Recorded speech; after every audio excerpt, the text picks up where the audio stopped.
วงกบตั้งใกล้กันไปนี่แหละจะเอาบันไดซองอันบ้านบ่อนเดียวเลยติดกันเลยบ่นั่นแหละใกล้กันซื่อๆได้ฮะใช่ล่ะ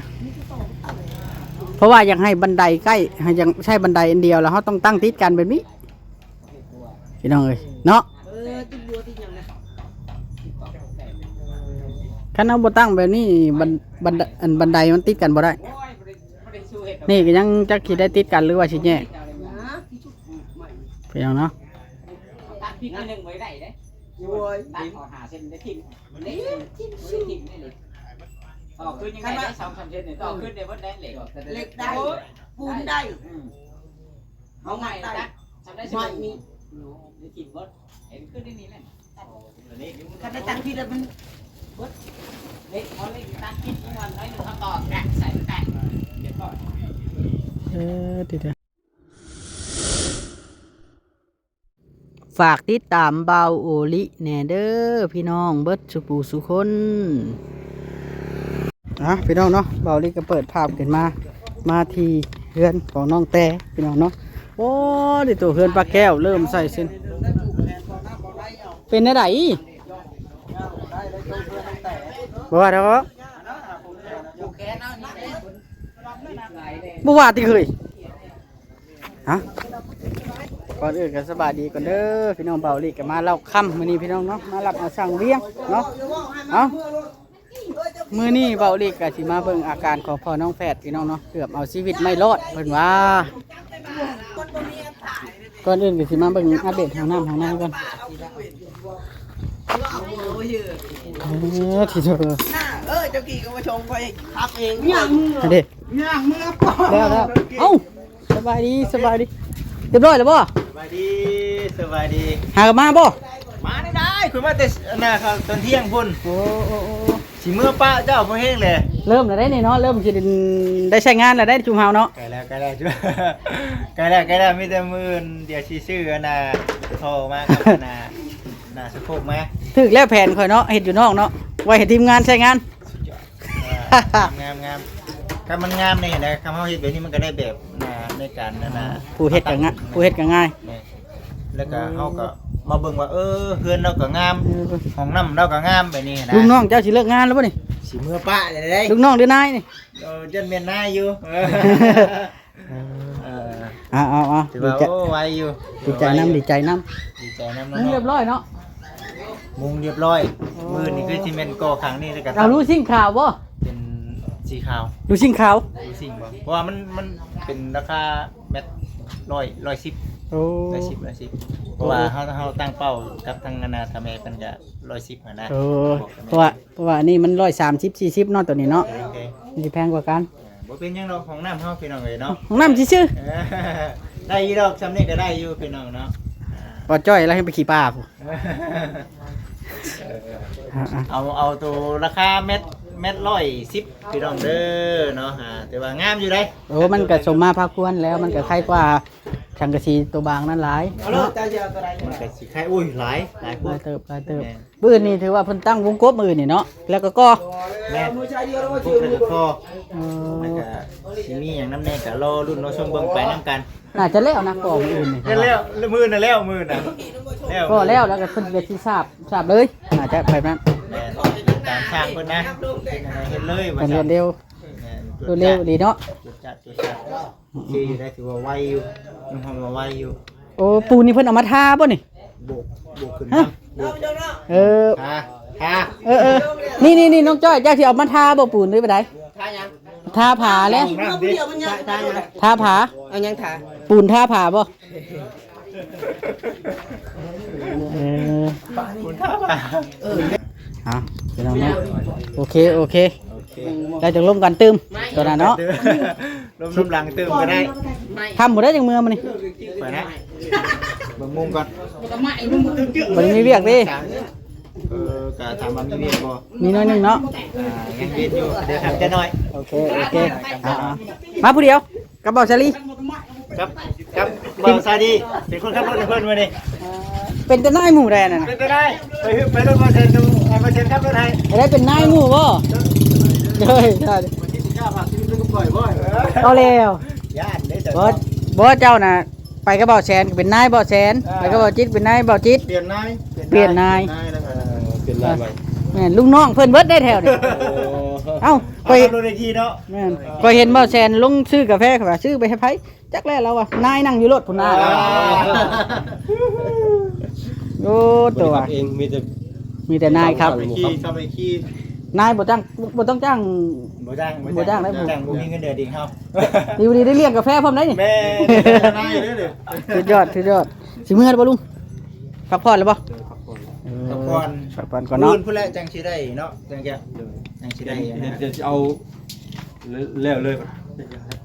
ยันถ้าค่อยบ่มีแนวทางเนาะ สิแล้ว อย่าทำถ่ายคลิปบ่ทันว่าซั่นโอ้กันนี่บ่ทันแล้วเดี๋ยวนี้ก็ รวดเร็ว เฮ็ดแบบบ่ได้พักได้ก่อนเลย ห้องน้ำเนาะก็ถือว่าโอเคแล้วห้องน้ ได้อยู่คุยงาน ำพอดีงามแม่นพอดีออเปาะอยู่หั่นนะพอดี ใหญ่บ่น้อยพี่น้องเอ้ยเนาะ โอเคแล้ว แม่นปานกลางปานกลาง พอดี ไว้อยู่เชียงรายนี่ครับ โอ้คักแล้วแม่น โมอยู่ได้อยู่กับโตอยู่ได้อยู่เชียงราย เอาแล้ว เพื่อนเอามีเด้เนาะเพื่อนเอามีเด้สังเกตของน้ำมันบ่มี เพื่อนก็แฮงน้อยกว่านี้อีกห้องน้ เห็นบ่ ำแม่นแต่ว่าเฮาเฮ็ด2ห้องแล้วห้องเม็ดปลายนึง มันขันห้องบ่ แม่นเกินข่อยแฮงน้อย คอยสิบ่มีเลยอยู่เอง แม่นบ่ โอ้กันอยู่ยังบ่มี เอาแล้วสิว่าเพื่อนเป็น10เนาะ เอ้าโยสิว่าแล้วเฮือนเนื้อนึงหลังนึงเฮือนน้องชลาท้อง ดัง ห นั่น ลั แหละ งนึงเฮือนน้องวี โอ้ เอาแล้วอยู่พ่อแม่ก็อยู่นํลูกแล้วลูกยังอยู่นํพ่อแม่ จะสิอยู่ทำไมบ่ ได้อยู่ที่จุดนะลูก เดี๋ยวอยู่นํกัน ได้อยู่ลูกโอ้กันสุดตัวเลยมันบ่มี เต้าเพิ่นดิ ลูกเต้ามัน โอเค โอเคแล้วดีใจ โดยดีใจน้ำแล้วโดยขึ้นเบิ่งพ่อน้องแพทย์ก่อนเด้อคือว่าเจ็บแข้ง ไปอยู่ใช้ดิ อยู่เทิงพ่อน้องแพทย์ เป็นอะไรเจ็บแข้งอะไรพลาดขึ้นไหล เจ็บแข้งบ่ตัวมันน่าสงสารแท้เด้ขอยขึ้นเบิ่งหน่อยเด้อเป็นได้เจ็บแข้งแฮงบ่เบิ่งเด้อฮะใช่ล่ะระบบบ่ใช่อย่ามองแล้ว อายุเมื่อคืนนี่บวมๆนิดนึง สั่งเห็ดแท้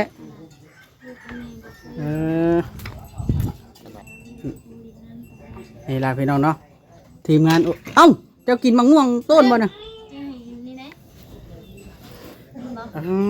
เดี๋ยวแล้วเห็นน้อยเดียวเนาะ โดย เห็นกระป๋อม กับผมใหญ่ นี่ โทรหาตู้กับไผเลยแล้วกัน ตัวโทรหาเราเห็ดเพียง ได้ลูกนี่ก่อน ว่าแพทย์กินแล้วว่าส้มนะ กินแล้ว เอาใครบ่ได้กินยาคะแนนพอแพทย์ได้กินพอใจแห้ง หวานลำงัวพวกเขาแผดกิน พอแพทย์ต้องเย็นตะโพ กี่ซื้อยังเพราะลำงัวนะ บ่ซื้อดอก บ่ลิบ่ซื้อ โอ้คักแล้วบาทนี่ ยองเลย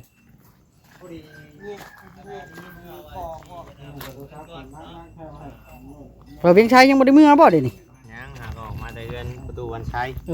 อ ถ่ายคลิปเพิ่น เป็นจังไดล่ะจังถ่ายคลิปเพิ่น ถ่ายให้FC เบิ่งนี่แหละบางคนเพิ่นก็มีคอมเมนต์กันเข้ามาอยู่ว่าสงสารคนเฒ่าบ่มีผู้เลี้ยงผู้หยังหั่นนะ เป็นตาอีตนอยู่ดอกรับกัน แม่นๆบางคน แล้วก่อนสิไปถ่ายเด้อ โดยบางคนก็เพิ่นว่าเรื่องที่ผ่านมาก็ให้มันผ่านไปที่ว่าเคยเราเคยลาทีมงานว่าง่ายๆ แล้วบ่จอยบ่ แม่นยังบ่ลืมบ่บางคนมินมายังบ่ลืมบ่เวียง บ่จอยจนบ่มาเดี๋ยวนี้ แม่นบ่จอยเราก็ติดภารกิจแล้วเนาะมันก็นั่นแหละ เหมือนบ่เราย่านน่ะ ยังว่าเด้อตัวนี้ก็เรามาอยู่ ต้องถามเราเลยแล้วกันบัดมื้อหน้าเนาะ มื้อหน้าก่อน เอาดีสิมื้อแล้วบ่นี่จังหน่อยก่อนบ่ ยัง จังหน่อยก่อนเนาะ จังหน่อยก่อน ถ้ามื้อพร้อมกันก่อยกำลังมา โดย โอเคจะว่าที่พ่อบ่นี่ ไม่ใช่ล่ะนี่บ่ เบิ่งให้แล้วเนาะพ่อพ่อกัน เพราะว่าเฮาก็บ่ได้คำนวณเบิ่งได้ว่าจักเม็ดเด้ จักเด็กน้อยผัดขึ้นไปเหยียบเนาะ แม่น อย่ามันไว้ใช้ตัวสั้นเอาเลยทั้งนั้นผัดมอบเงินให้กันล่ะพี่น้อง นี่เนาะ600,000ผู้ใด โอ้ยทั้งนั้นลอยมอบเงินให้กัน นี่เด้ป่องเยี่ยมอยู่นี้พี่น้องเนาะข้าวแท้สิเมื่อไว้แท้น่ะทีเดียวนี่เอ้าเห็นได้เพิ่นมาลิดน้ำบ่ มาลีน้ำมาเบิ่งนี่ มาแชร์ประสบการณ์มาเบิ่งน้ำกัน นี่แหละทั้งนี้นะทางเข่าพี่น้องแล้วก็ทางปองเยี่ยมทั้งนี้ขึ้นไปหันแล้วก็ย่างมานี่แล้วใครเข้าแล้วก็ใครออกทางพุ่นก็ได้เนาะมันสิตรงกันแน่ได้พี่น้องเอ้ยตรงเอาเงินเอาคำนี่ ต่อต่อนี่ต่างกันเนาะต่อผมคอยมาเจอนะคือว่าแลนไปต่อผม ที่เจ้าบัดนี้ไปผ่าเนาะ แม่นเลย เลื่อยป่านเอาแล้วนี่เลื่อยมือเนาะ เมื่อยติดิ เดี๋ยว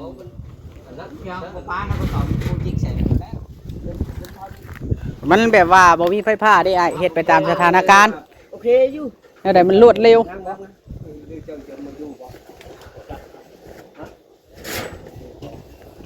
อยู่ก็ต่อไปละ จะคือเป่าลำเพิ่นแท้ ป้านได้ใช่ไหมจ๊ะ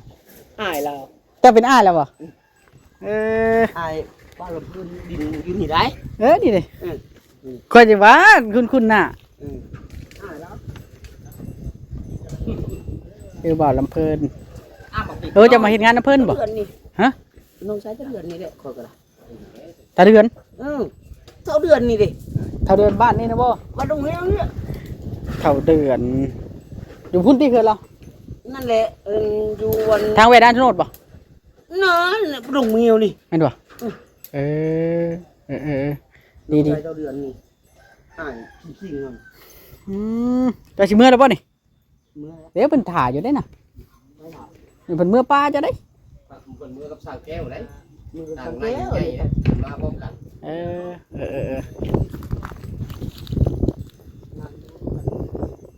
สะเบิ่งบัตรทาสีบัตรนั่นพุ่นละ งาม คนไก่งามย้อนคนงามย้อนแต่ง กับแต่งหน้ากับบ่งาม แม่นเลยเฮ็ดมันอยู่ก็บ่ได้ แม่ต้องมีที่เจ้ายังไง กินเบิดเด้อ เป็นยังไง บ่เฮาได้ได้ย่างเซบ่ล่ะ โอ้ยพักกันซ้อนกันออกไปที่นี่เนี่ยแม่นมีเวียกแล้วบ่เลยเนี่ย เพิ่นช้อนกันไปกับไผน่ะ ใส่เด้ เอาเลย มาแล้วหน้าแดงปิ้งๆอยู่ซะเป็นลกกันว่า มาหยังได้เจ้าไปหยังเบาเวียงชัยไปใช้กี่นี่เลยไปใช้ ไปทางไหนนะ กับพ่อน้องแพทย์น่ะ ไปลงคลิปไปซื้อสัญญาณน้ำหนีมันบ่แห้ง แม่นบ่ แม่นสัญญาณบ่แห้งก็เลยไปลงคลิป เออ เขาเพจว่าพาข่อยไปเนี่ยสัญญาณบ่แห้งแถวนี้บ่ได้ไป ไกลเติบแล้วว่างมีสัญญาณ แถวทางโค้งพุ่นนะ เออแต่ทางโคกบาทนี่พี่น้องสัญญาณได้อยู่ไกลแท้ ต้องบอกว่าจ้อยแบบนี้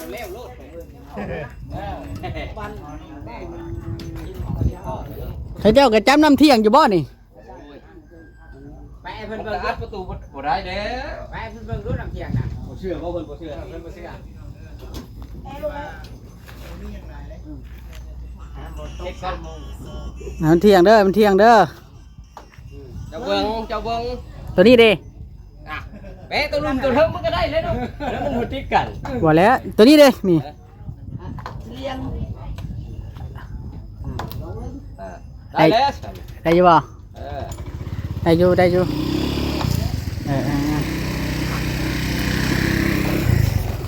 วงกบตั้งใกล้กันไปนี่แหละจะเอาบันไดซองอันบ้านบ่อนเดียวเลย ติดกันเลยบ่ นั่นแหละ ใกล้กันซื่อๆได้ ฮะ ใช่ล่ะเพราะว่าอยากให้บันไดใกล้ให้ยังใช่บันไดอันเดียวแล้วเขาต้องตั้งติดกันแบบนี้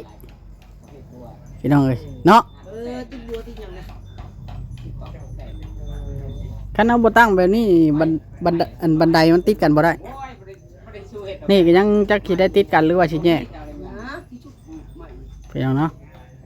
ตัดพริกนิดนึงไว้ได้เด้ โอ้ย ตัดออกหาเส้นได้ทิ้งได้ทิ้งได้เลยต่อขึ้นยังไงได้2-3เส้นนี่ต่อขึ้นได้บ่ได้เหล็ก เหล็กได้ปูนได้ เอาไงตัดทำได้สิมีได้กินบ่เห็นขึ้นได้นี่แหละ ถ้าได้ตังค์ที่แล้วมัน เฮ้ยเขาเล่นตัดพริกมันน้อยนึงเขาต่อแกะใส่แกะเดี๋ยวก่อน เดี๋ยว ประเทศใหม่นี่งามขึ้นแล้ว คักเริ่มคักละมื่นตีพาเลยบ่มื่นนี่ เขาพาแล้วมือ บ่ใช่ปองเยี่ยมก่อนบ่ ใส่ ใช่บานประตูก่อน ใส่บ้านก่อนก็ได้เลย ตีพาบอสจะใส่ ไปเด้ สบายดี เออ สบายดีเด้อ เจ้าสบายดี กลับแล้วบ่ไอ้ จำเลยนะ เอาโชคดีโชคดีมาน ทีมนี้กับทีมช่างของน้ำทีมช่างไป ช่างแปะบ่นี่ ทางใหญ่เนาะ ก้อยหากฮู้เด้อแล้วเป็นอ้ายบ่าวลำเพิ่น โอ้ กำลังฮู้ ไปดีบ่ เออ เออ บ่าวลำเพิ่นผัวน้องเบนตะกี้ แม่นเอากับบ่ได้ ไปได้เพิ่น ถามเพิ่น ถามเพิ่นนะในเรื่อง คักเริ่มคักแล้วบ่บ่าวพี่ชัยกว้างบ่ห้องจ้ะวะ ไปแข่งกันไปไว้กัน กว้างบ่ห้อง พ่วงได้ กว้างแฮง แม่พ่วงเนาะ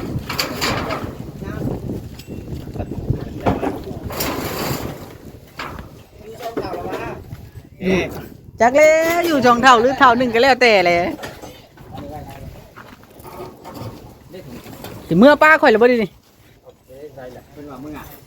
ยังคนยัง เขาหน้าที่ว่าพามึงอ่ะแล้วก็มึงอ่ะนะ นี่บ่ เด็กเขาหน้าที่ เฮาใจเย็นๆด้วย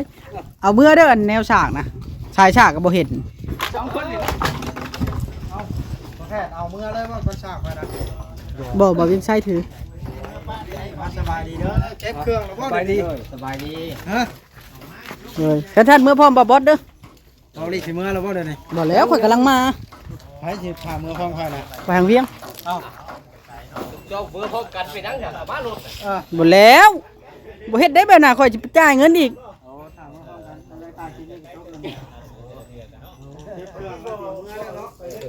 สบายดีไหมเท้าเป็นจังได ไม่ได้เป็นอะไรกินยา ฮะ กินยา กินยามันบ่สบายบ่ ยาเพิ่นให้กินประจำนี่ อืม หอมจะคือหอมกินกระดูก มันข่อยบ่ นี่ อืมเป็นอะไร งามเนาะ คักแล้วบ่ งามเนาะเป็นเอาอันนั้นอันนี้ใส่ขัดมั้ง เป็นอะไรล่ะเห็นแล้วบ่ประตูน่ะมันออกอยู่ไสมันเข้าอยู่ไสแน่ เดี๋ยวออกลูกนี้ อันนี้ลงหันแล้วลงทั้งระเบียง ตัวนี้นะลงทั้งห้องเพราะว่าเพิ่นแบบว่ากลางค่ำคืนเจ้าจะไขลงทั้งนี้เลยก็ได้บ่จำเป็นต้องออกทางนั้นแล้วจังงงมาทางนี้ ไปจิบออกทางนั้น ก็เลยเพิ่นแบบว่า อืม ไขลงทั้งนี้เลยหั่นนะ แม่น ตัวนี้เนี่ยไขออกมาทางนี้ก็ได้ตัวนี้เพราะว่าบ่อยากให้มันเกะกะทางใน แม่น เนาะ แม่น ตัวนี้ก็ไขออกมาทางนี้ก็ได้ เพราะว่าเฮาบ่ไขพร้อมกันดอก โอ้ย คันใดนี่ตัวนี้นี่คันใดนะ บัตรอันนั่นแล้วผู้ใดจังได้เข้าจังได้เฮ็ดนะบัตรเฮ็ดเรือนครัวแล้วบ่ได้จังได้เฮ็ดทางใดทางนี้ท่านมันเฮ็ดบ่เป็นเรือนครัว เกะกะเนาะ นั่นแหละเพราะว่าแล้วเขาเทพื้นแล้วเขาจังได้ตั้งเส้นขึ้นไปได้เขาที่อัดไว้ทางนี้นะไม่เท่าจะเข้าใจบ่ เข้าใจแล้ว อันนี้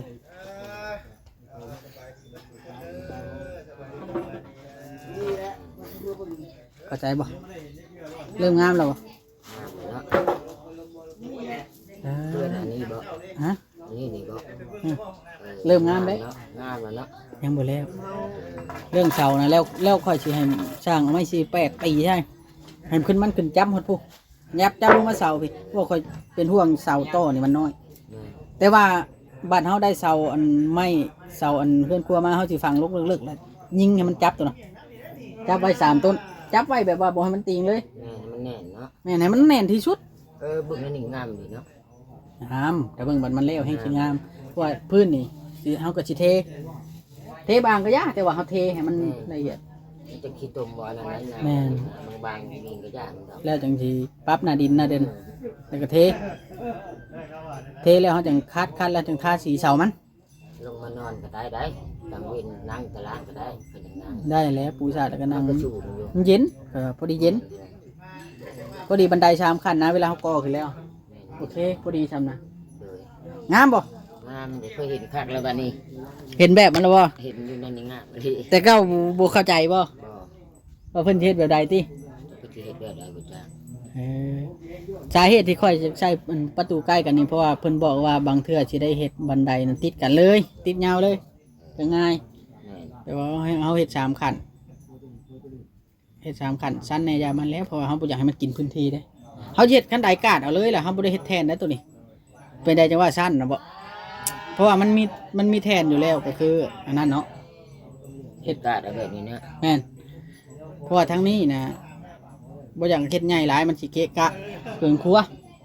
แต่ทั้งนั้นน่ะที่เฮ็ดใหญ่ๆแล้วก็แผ่นแป้นใหญ่ๆนี่แหละไม่น่าเช้านี่แหละ โดย ขึ้นจังง่ายงามอยู่บ่มื้ออื่นนี่จะไปซื้อลูกติ้งมื้ออื่นนี่ลูกติ้งแล้วมาทาสีแห้งแล้วตัดแล้วตีหอบแล้วพวกเสาพวกหยังก็ทาสีอีกภาคบ่บัดนี้ คัก อึ้งเลยว่าเจ้าน่ะ อึกเลยแหละ เอาจะได้ก็ขอบบุญขอบคุณแม่กงวาลีกับเอื้อจุลีทั้งสองท่านเด้อ ขอบคุณหลายเด้อเจจุลีกับ แม่กงวาลี แม่กลุ่มวาลีขอขอบคุณให้มันให้ยืนกล้าดีใจหลายเป็นมาจากในว่าอะไรปลื้มใจนั่งแยงอยู่ขอบคุณพูดที่นั่นผู้ข้าก็ขอให้ได้มีแต่ความสุขสบายเด้อขึ้นงานได้นั่น เอาสบายดีบัดเอาเบาลีก็ต้องขอขอบคุญขอบคุณทางเอื้อจุลีกับแม่กงวาลีหลายๆเด้อที่ให้เบาลีเป็นสะพานบุญให้ทุกเทื่อที่เชื่อมกเชื่อใจไว้ใจเบาลีเนาะเบาลีก็สิพยายามเฮ็ดบ่ให้ขาดตกบกพร่องซ้ำสิเฮ็ดได้มีหยังก็สิพัวพันเติมเนาะน้องไปเท่าเนาะเฮาเฮ็ดด้วยความซื่อสัตย์สุจริตบ่มี แม่น อันนั้นดอกเนาะจังใดก็อยู่ดีมีแฮงพี่น้องเอ้ยสบายดี สบาย